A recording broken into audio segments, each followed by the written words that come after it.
প্রিয় দর্শক, আবার এনটিভি আইন অধিকার অনুষ্ঠান নিয়ে আপনাদের সামনে হাজির হয়েছি। স্টুডিওতে আমার সাথে আছেন ব্যারিস্টার পুরেজা। তো আমরা ব্রেকে যাওয়ার আগে দর্শকদের সাথে কথা বলছিলাম, আবার আমরা দর্শকদের কাছে ফিরে আসবো। তার আগে আমরা একটু ব্রেক্সিট নিয়ে কথা বলেছি ভাইয়ের সাথে।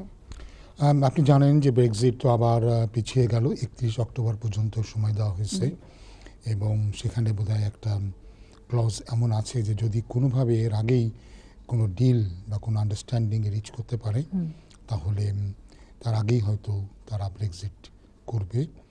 এখন ব্রেক্সিট দিয়ে তো অনেক হইচই, আপনি দেখেছেন যে নাইজেল ফারাজ উনি ব্রেক্সিট পার্টি নামে একটা পার্টি করেছেন ইউরোপিয়ান ইলেকশনকে সামনে রেখে। তো এখন নানা দিক দিয়ে অনিশ্চয়তা, হয়তো অনেকে মনে করছে হয়তো লেবার এবং কনজারভেটিভের ভিতরে হয়তো একটা আন্ডারস্ট্যান্ডিং হয়ে যাবে, সেক্ষেত্রে হয়তো বা আমরা 31 অক্টোবরে অনেক আগেই হয়তো বেরিয়ে আসতে পারবো। আর যদি আন্ডারস্ট্যান্ডিংটা না হয় তাহলে অবধারিতভাবে হয়তো বা আমরা রেফারেন্ডাম কিংবা ইলেকশনের দিকে আমরা এগিয়ে যাচ্ছি। তো এই মুহূর্তে এটা নিয়ে তো অনিশ্চিত, তবে আমরা জানি না যে ব্রেক্সিট কবে থেকে হবে। এটা নিয়ে অনেকেই আমরা এখনও দেখছি বা শুনতে পাচ্ছি যে লোকে এখনও মাইগ্রেট করছে এবং তারা জানতে চাচ্ছে যে তারা আসলে তাদের কী রাইটটা থাকবে। তো অনেক কনফিউশন এটা নিয়ে আসলে কাজ করছে বাজারে। তাহলে থ্যাংক ইউ ভাই, আমরা তাহলে ফোন করে ফিরে যাই। এরপরে সেগমেন্ট হতে কিছু আপডেট আমি দেবো, আমি মাঝখানে বলতে পারবো, সমস্যা নেই। দেখি আমাদের দর্শক কে আছেন এই মুহূর্তে। হ্যালো হ্যালো হ্যালো হ্যালো, আসসালামু আলাইকুম। জি, ওয়ালাইকুম আমার সালাম। একটা প্রশ্ন ছিল। জি প্লিজ কন্টিনিউ, আমরা শুনতে পাচ্ছি। আসলে আমি 2011 সালে ডিপেন্ডেন্ট হয়ে এসেছিলাম, আমার হাজবেন্ডের ডিপেন্ডেন্ট হয়ে। তো আমার হাজবেন্ডের রিসেন্টলি ভিসা হয়েছে আর কি 22 পর্যন্ত। তো ও আবার 4 মাস পরে আইএলআর এর জন্য অ্যাপ্লাই করবে। তো আমার 22 পর্যন্ত যদি ভিসা থাকে আমাকে কি আবার ডিপেন্ডেন্টের জন্য অ্যাপ্লাই করতে হবে নাকি?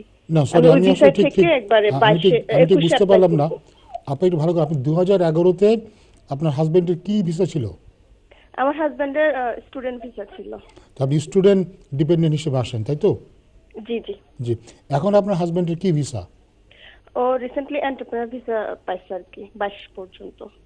আচ্ছা, তো এখন যেটা হবে, যদি আপনার হাজবেন্ড যদি আপনার সেটেলমেন্টে চলে যান, উনি সেটেলমেন্টে যাবেন কোন ইয়েতে, গ্রাউন্ডে? ও 10 বছরের।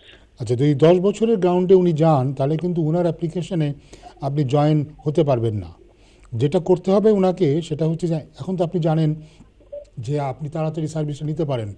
বেটার হবে যদি আপনারা কুইক সার্ভিসে চলে যান, তো উনি আইএলআর করেই তারপরে আবার ওনার ডিপেন্ডেন্ট হিসেবে আপনাকে অ্যাপ্লাই করতে হবে। তো সেক্ষেত্রে যেটা হবে, আমাকে অ্যাপ্লাই করতে হবে, সরি ওনাকে 18,600 ইনকাম দেখিয়ে আপনাকে অ্যাপ্লাই করতে হবে। তারপরে আপনার যেটা হবে, আপনি কিন্তু ওনার ডিপেন্ডেন্ট হলেও আপনাকে আরও 5 বছর সেটেলমেন্টের জন্য ওয়েট করতে হবে না, কারণ 2021-এ আপনার নিজেরই 10 বছর পূর্ণ হবে। তখন আপনি নিজেই লং ডিস্টেন্সের গ্রাউন্ডে আপনি আইএলআর জন্য অ্যাপ্লাই করতে পারবেন। আচ্ছা, ধন্যবাদ ভাইয়া। থ্যাংক ইউ দর্শক আমাদের সাথে থাকার জন্য। চলে আছে নেক্সট কলারের কাছে। কে আছেন? হ্যালো, আসসালামু আলাইকুম। ওয়ালাইকুম সালাম। জি, আমার একটা প্রশ্ন আছে। জি, প্রশ্ন করুন। জি, আমার প্রশ্নটা হইল কি, আমি বাংলাদেশ থেকে স্পাউস ভিসায় আইছি, মনে করেন 18,600 আইনের আগে। তখন আমি 2বার এক্সটেনশন করাইছি A1 দিয়া, কোন আর 1 মাস আছে বাকি। তখন ইংলিশ ল্যাঙ্গুয়েজ কিতা লাগবো। আমার কাজিন একজন আইসতে 6 মাস আগে তান্ডে A2 লাগি মনে আপিলও দিলে আইছে। এটা কতটুকু রাইট বা একটু এখন লাগেনি ওটা জানতে চাই। আপনি যদি এই দেশ থেকে ভিসা বাড়াতে চান এক্সটেনশনে, তাহলে ল্যাঙ্গুয়েজ টেস্ট হচ্ছে A2। এবং আমার তো মনে হয় আপনার A2 দুই টাইম মনে করেন যখন বাংলাদেশের একটা A1 দিয়ে করছি। জি, এখন আপনাকে এই দেশ থেকে করতে গেলে A2 করতে হবে। আর আপনার তো কোনো কারণ নাই কেন আপনি A2 দিতে পারবেন না, কারণ আপনি এদেশে অলরেডি বেশ কিছুদিন আসছেন এবং যেহেতু আপনি 2012-র আগের আইনে আপনি এসেছেন, আপনার তো ইংরেজি আরও ইমপ্রুভ হওয়ার কথা। তো ফলে আমার তো মনে হয় আপনার A2 নিয়ে কোনো টেনশন থাকারই কথা না। আর এটা শুধুমাত্র লিসনিং আর স্পিকিংয়ের উপরে আপনার পরীক্ষাটা হবে, তাই না? তো আপনার তো অবশ্যই এই যে 5-6 বছর এদেশে আসেন, আপনার তো নিশ্চয়ই ইংরেজি আরও ভালো হওয়ার কথা। 1 বছর থাকলে এমনিতে ভালো হয়ে যায়, সেখানে আপনি তো লম্বা সময় এদেশে আসেন। তো ইনশাআল্লাহ আপনার কোনো প্রবলেম হবে না, আপনি A2 দিয়েই অ্যাপ্লাই করবেন। যদি আপনি এক্সটেনশনে যান। আর সেটেলমেন্টে গেলে আপনি জানেন আপনার B1 লাগবে। জি, ওকে, থ্যাংক ইউ। থ্যাংক ইউ দর্শক। নেক্সট কলার কাছে আছে। হ্যালো। হ্যালো, আসসালামু আলাইকুম। জি, ওয়ালাইকুম সালাম। বেশি সাহেবের কাছে আমার একটা কোয়েশ্চেন ছিল। জি, দর্শক। আমি 2009-এ জি, স্টুডেন্ট ভিসায় দেশে আসি। তারপর আমার মানে ভিসার এক্সপায়ার হয় 2013-এ নভেম্বরে। সরি, আপনি 2009-এ আপনি কিভাবে আসেন as a student? Visit as a student, জি। স্টুডেন্ট। জি। তারপর মানে আমি আবার একটা এক্সটেনশন করি, 1 ইয়ার থাকে। এক্সটেনশন আমার 2013 নভেম্বর পর্যন্ত ভ্যালিড হয়।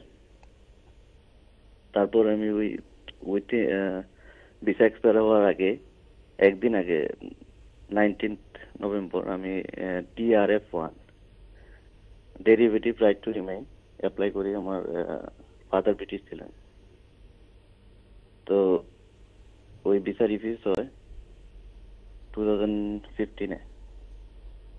আপিলেট দেয়, তারপর আপিলেট থেকে আমি আবার আপিলেটও দেয় নাই, আপার ট্রাইব্যুনাল চাইছি, আপার ট্রাইব্যুনাল দেয় নাই। ভাই আমি বুঝলাম না, আপনাকে কি অ্যাপিলেট দেওয়া হয়েছিল নাকি নাকি দেওয়া হয়নি? আপিলেট দিছে, দিয়েছে। তারপরে জি জি তারপরে ফার্স্ট ট্রাইব্যুনালে রিফিউজ করে আবার। তারপর আমি আপার ট্রাইব্যুনালে যাই পারমিশনের জন্য আপিলের, ওইখানে দেয় নাই।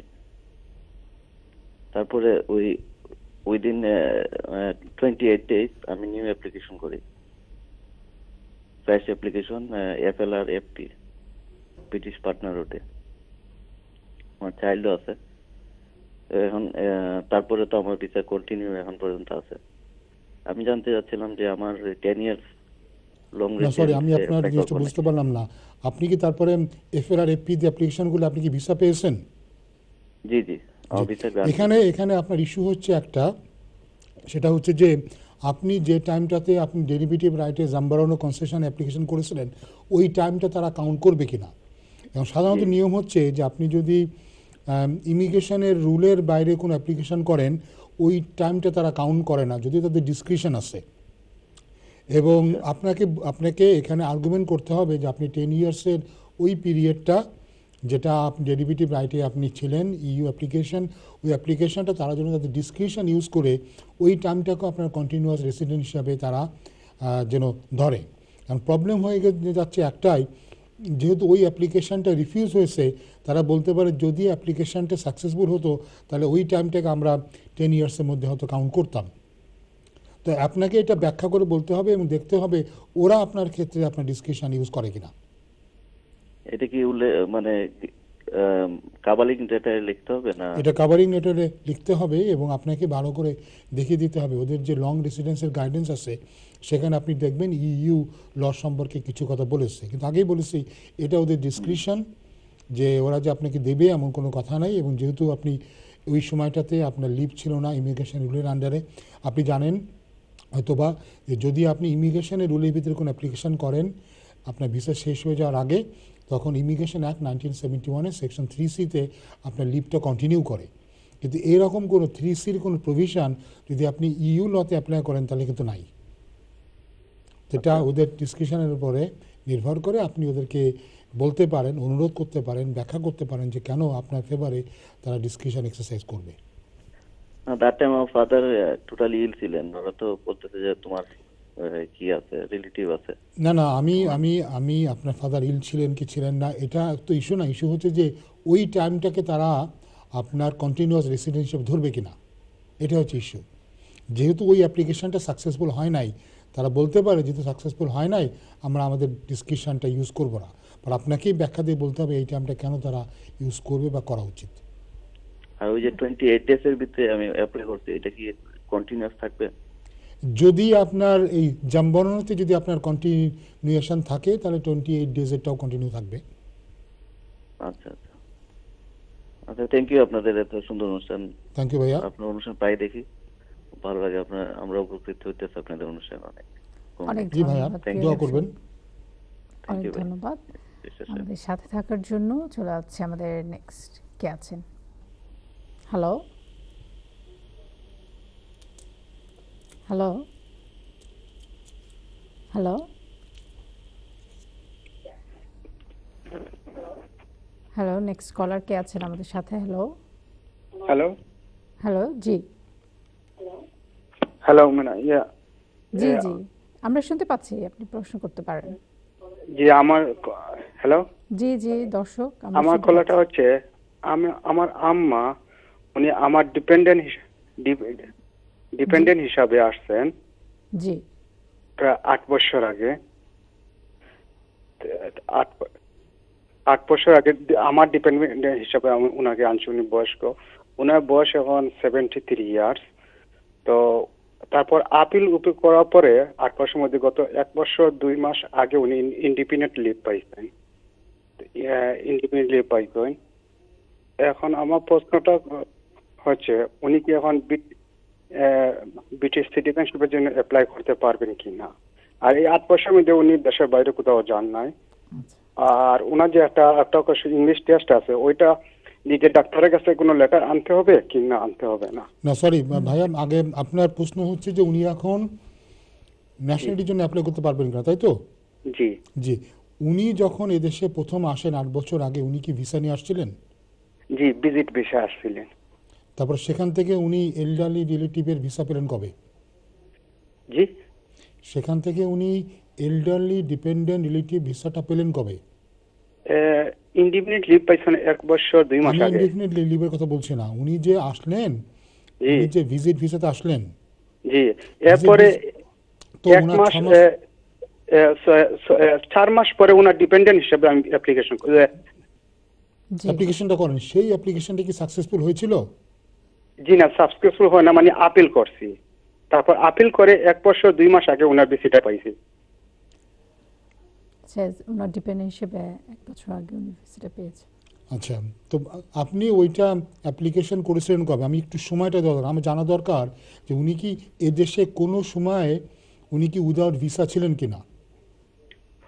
উইদাউট ভিসা বলতে যে আমি প্রথম যে ভিসাটা করি, অ্যাপ্লিকেশন করি ডিপেন্ডেন্ট 65 ইয়ার্স এর, জি ওইটা করার সময় ওরা আমার ফাইলটা লস্ট করে ফেলে। তারপরে ওই লস্ট করার পরে অনেকগুলো হ্যাসেল করার পরে আমি ওই আপিল রাইটটা আনি প্রায় 3 বছর পরে। জি। ওদের কাছে সিটি লেখার পরে বা অ্যাপ্লিকেশন এগুলো দেওয়ার পরে কন্টিনিউয়াসলি ওদের কাছে কমিউনিকেট করছি জি। যে আমি তোদের ডিসিশন পাইছি না, এগুলো পাই নাই। জি তারপরে ওরা আমাদেরকে অনেক সময় দেয় না, তারপরে চল্লিশ সময় অনেক পরে আমি গিয়া ওদের ফাইলটা আনার পরে তারপরে জুডিশিয়াল কোর্ট করার পরে আমি আপিল রাইটটা আনছি। জি আপিল রাইট করার পর আমি আপিল রাইটটা উইন করছি। জি তারপরে ওরা ভিসা দিছে ইন্ডিপেন্ডেন্টলি 1 বছর 2 মাস আগে। জি। এখন ভাইয়া আপনার জন্য যে এটা হবে, আমি আপনাকে যেটা সাজেস্ট করব যে আপনি হোম অফিস থেকে আপনার আম্মার সাবজেক্ট অ্যাক্সেস রিকোয়েস্ট আন্ডার সমস্ত ফাইলটা আপনি আনেন। নর্মাল রুল হচ্ছে ন্যাশনালিটি যে আপনার এদেশে 5 ইয়ার্সের রেসিডেন্স লাগবে এবং লাস্ট 1 বছর আপনার আইএলআর লাগবে।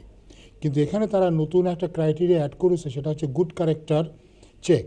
তো গুড ক্যারেক্টার চেক করতে গেলে তারা লাস্ট 10 ইয়ার দেখবে।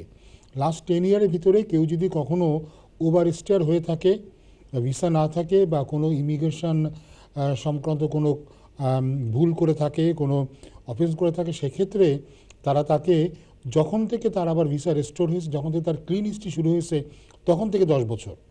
এখন আপনি যদি দেখাতে পারেন যে আপনার আম্মা যে যখন আসেন অ্যাজ এ ট্যুরিস্ট এবং ভিসা শেষ হওয়ার আগে আপনি অ্যাপ্লিকেশন করেছিলেন, ওই অ্যাপ্লিকেশনটাই তার আইএলআর পাওয়া পর্যন্ত ভ্যালিড ছিল, তাহলে তো আপনার এই কন্টিনিউটিটা থেকে যাচ্ছে। তাহলে তো আপনি 10 ইয়ার্স গুড ক্যারেক্টার চেকে উনি কিন্তু স্যাটিসফাই করেন, সেই হিসাবে উনি অ্যাপ্লাই করলে উনি ন্যাশনালিটি পেতে পারেন।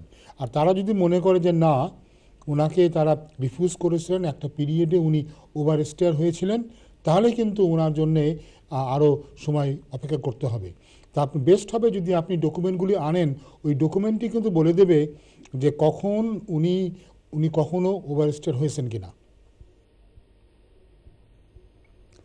থ্যাংক ইউ কলার, আশা করি বুঝতে পেরেছেন আপনার প্রশ্ন উত্তর। চলাচ্ছি নেক্সট কলারের কাছে। হ্যালো হ্যালো হ্যালো, জি দর্শক, হ্যালো শুনতে পাচ্ছেন? জি আমরা শুনতে পাচ্ছি, আপনি প্রশ্ন করতে আচ্ছা, পারেন। ব্যারিস্টার সাহেবের কাছে আমার একটা প্রশ্ন ছিল। আমার কাজিন আসছিল 2010-এ, আসার পর সে 2013-এ আবার বাংলাদেশে বেড়াতে গেছিল। তারপর আবার আসার পর এক্সটেনশন হয় না, স্টুডেন্ট ভিসা ছিল। তারপর সে 2015-এ ইটালিতে চলে গেছিল। সরি, কোথায় ইটালিতে? জি। এখন আমি এটা জানতে চাচ্ছি যে ও আবার ব্যাক করতে চাচ্ছে ইটালি থেকে ইউকেতে। ইটালি ও স্টে পারমিশন পাইছিল। আমরা এই আনসারটা দিয়ে আমাদের ব্রেকে যাওয়ার সময় হয়ে গেছে। এখন সরি, কি করা যায়? উনি কি কিভাবে ইটালির আনতে হবে? নাগরিক? সরি, উনি কি এখন ইটালির নাগরিক? ইটালিতে সৌজন্য কার্ড ওটা পাইছে, বাট সে চাচ্ছে যে ওই দেশে চলে না আসতে। না না ওখানে ভাই, struggle আমাকে করতে। জিনিসটা বুঝতে দেন। উনি কি ইটালির নাগরিক? হ্যাঁ, ইটালিতে এখানে গিয়ে কেস মারছে আন্ডার এজ। আর ওর উনি যদি নামটাও চেঞ্জ ইটালির করে নাগরিক ফেলছে। হন তাহলে এক জিনিস, ইটালির নাগরিক না হলে অন্য জিনিস। উনি যদি এখনও বাংলাদেশের নাগরিক হয়ে থাকেন তাহলে উনার এদেশে আসতে গেলে ভিসা লাগবে, এবং সেক্ষেত্রে উনি যে যদি এখানে আগে যদি ওভারস্টেড হয়ে থাকেন তো সেটা তার ভিসা অ্যাপ্লিকেশনকে এফেক্ট করবে। আর ইটালি নাগরিক হলে উনি ওই দেশে যে কোনো ইউ নাগরিক মতো আসতে পারবেন। এটা ও বলছে যে 10 ইয়ার্স লাগবে, ও অনেক টাইম লাগবে পুরো পেতে, কিন্তু এখন যে কার্ড পাইছে ওটা দিয়ে ও বাংলাদেশে যাওয়া আসা করতেছে। ভাইয়া, প্রশ্ন হচ্ছে উনি ইটালির নাগরিক নাকি বাংলাদেশের নাগরিক, এটাই হচ্ছে। আসলে আমি এটা ঠিক ওইটা বলতেছি আপনি যে একটু আপনার ভাইয়ের সাথে কথা বলেন, ভাইয়ের সাথে কথা বলে আপনি আগে জেনে নেন ওনার কি এখনো ইটালির নাগরিকত্ব আছে নাকি ওনার বাংলাদেশের নাগরিকত্ব আছে। উনি যদি বাংলাদেশের নাগরিকত্ব নিয়ে ইটালির রেসিডেন্ট পারমিট নিয়ে যাতায়াত করেন বাংলাদেশ, সেটা এক নিয়ম।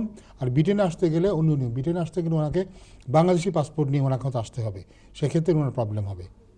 থ্যাংক ইউ রাজু ভাই, থ্যাংক ইউ। প্রিয় দর্শক, আমরা একটি শর্ট ব্রেকে যাচ্ছি। আপনার যদি আরও ফার্দার কোয়েশ্চেন থাকে আপনি জেনে নিয়ে আপনার ভাইয়ের কাছ থেকে আবারও আমাদের সাথে কথা বলতে পারেন।